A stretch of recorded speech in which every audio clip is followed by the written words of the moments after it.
brand that barfs darkness. And they said this neighborhood was gentrifying.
Paula, wait! Stop running, my love! Paula, where are you?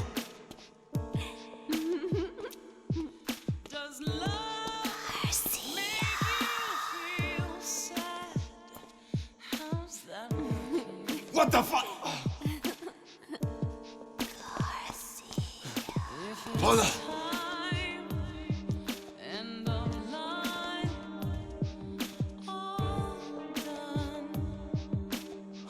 Paula. Then again, if you win,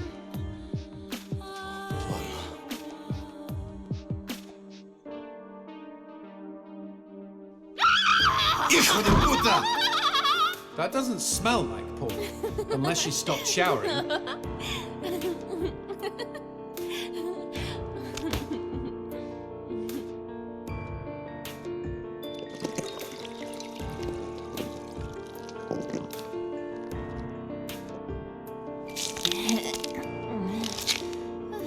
Well, that killed my stiffy. Garcia, is that you? You came to save me? Angel. Look out, G! It's a trap!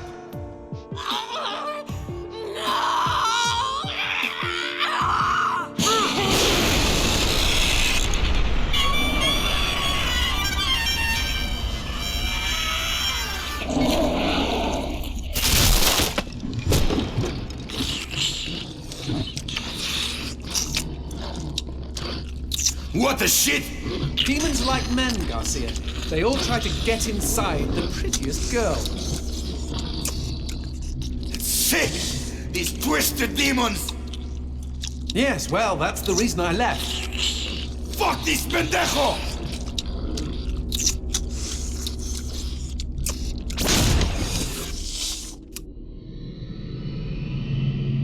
If Mr. Man-on Monster wants to play, magnifico.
He must be hiding around here somewhere.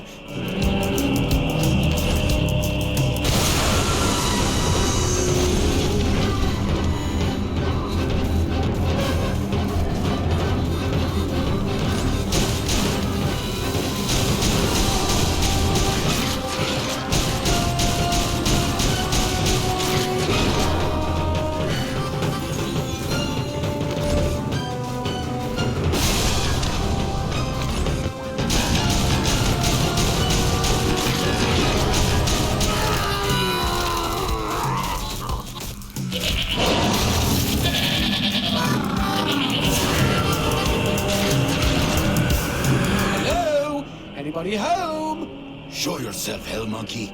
I think he's scared of you. He should be, Jay. He should be.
rock.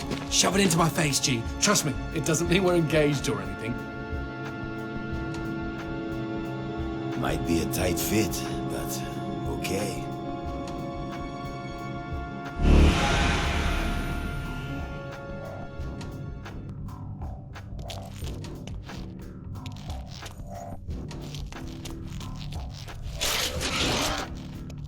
So what exactly did that do? Blue gems let me transform into new tools of war, new gears of me. In other words, A new weapon. Magnifico. you know, I bet all the VIPs are walking around with blue gems.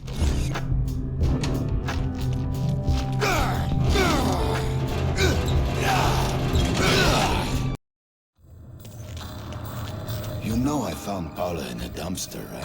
What? You said you met her at the supermarket. I did. It was the bin out behind the dime a dozen. And you just picked her up out of the rubbish and brought her home. Why no? Sometimes I think I hardly know you.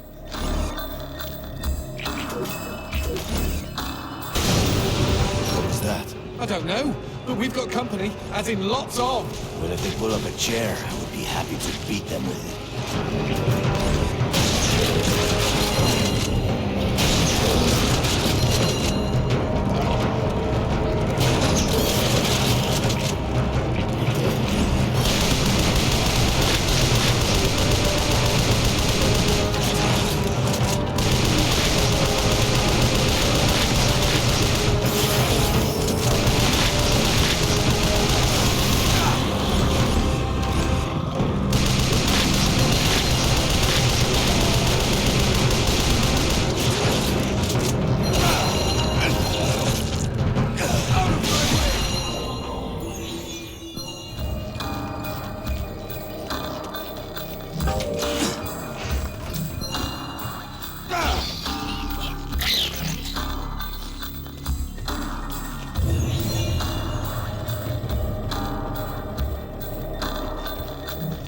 The man who never had his fill.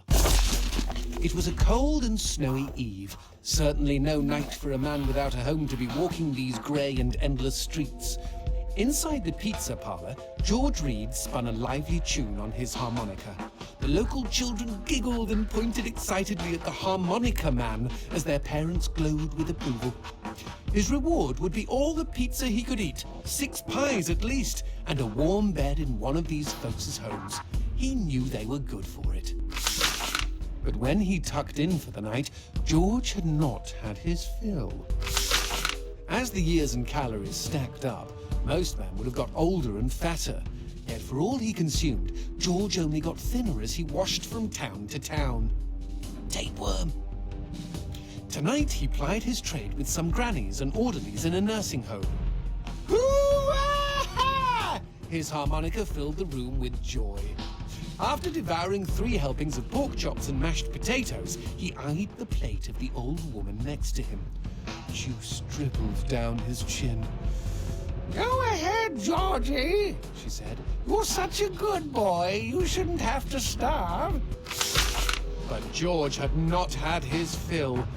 Early the next morning, he was already on the freeway with his thumb in the air. "Where are you headed?" said the man in the truck. "Nowhere," said George. "Anywhere." It was a new decade, and tonight George played to an all but empty bar in the city. He had lost a lot of weight. Afterwards, the only woman in the joint took the stool next to him and asked him his name. The bartender leaned over the counter. "You don't know this guy, Mary. George is famous, been all over the tri-state area." With a wink, he added, "Man's insatiable." And that night, George proved it as he buried his face in Mary's beaver. Holy woodland creatures! Attaboy, George! Attaboy, George! "Play that harmonica," she purred. But even after 5 trips to heaven and back, he had not had his fill. The morning after was an awkward affair as they stared at each other over coffee. One wanted to feel more, the other just wanted to feel. In his final days, George was all skin and bones. I can relate, except for the skin part. His last meal had been a mistake.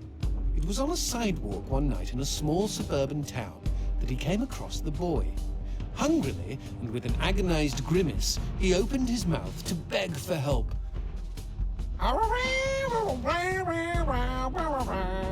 Out came a cacophony of wheezes and toots, but the boy understood. Wait, you mean Jorge ate his harmonica? Once he was alone, George Reed looked at the candy bar he held in one hand and began to cry.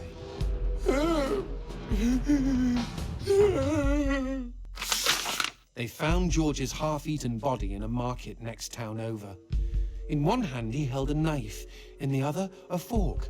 Chunks of flesh had been torn from his chest and his arms. Blood framed an eerie smile. The wind that morning blew fierce, and as it whistled through the hole he'd carved out of his own neck, the harmonica man played his last song in this world. There were Gawkers, and many knew him. They shared stories of how he'd filled them with hope, filled them with life. They, at least, had had their fill. Especially Mary. The end.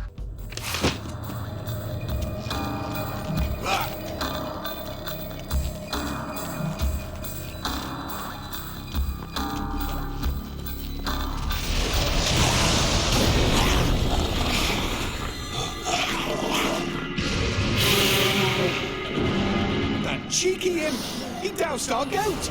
Then let's put out some more.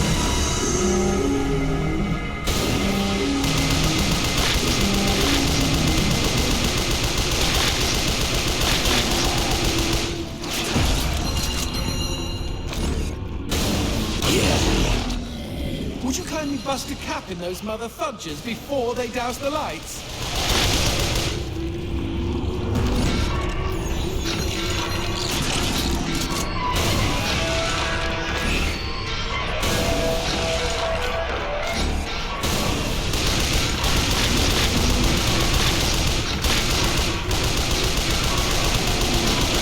You know, we never finished talking about you kidnapping Paula. I didn't kidnap her.